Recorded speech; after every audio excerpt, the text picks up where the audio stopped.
Hello, I'm Max Potter here alongside Andrew Onodera. We are getting ready for a new segment this year.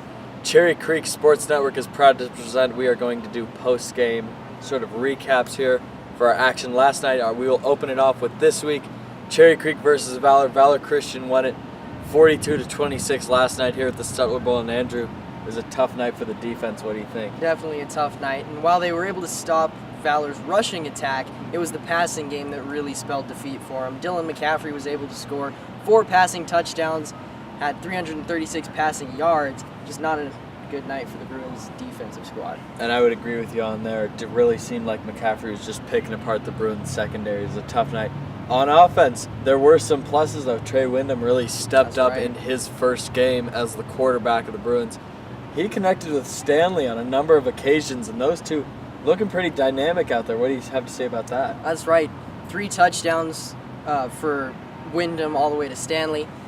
They had, tons of yards, and for a guy that was not slated to be the backup quarterback, but when Padilla got injured and then Frazier got injured, it was up to Wyndham to take the reins, and he did a great job of that. Definitely looking forward to seeing him next week as well. And there you go. He stepped up. This is his first snaps under quarterback this week at the varsity level.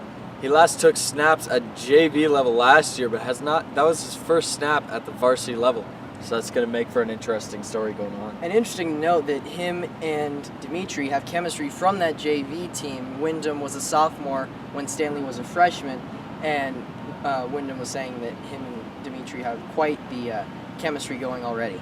And looking forward to next week. It will be Fossil Ridge. It will be Friday night, first home Friday night game versus Fossil Ridge. The SaberCats coming in. And that'll be homecoming week, so get excited for a special week of action. Is there anything you think we should know before that week?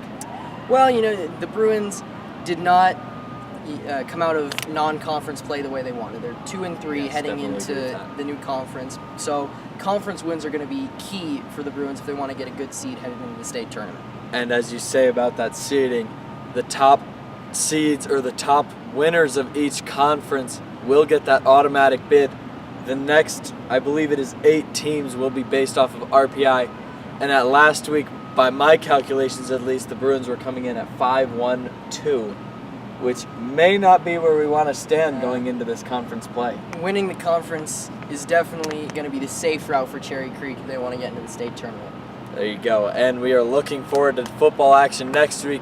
We will be previewing that game. We will also have post-game and, of course, all of your coverage during the game. For Max Potter and my partner, Andrew Onodera, we have welcomed you to this new segment, and that will be it. We hope you have a good weekend.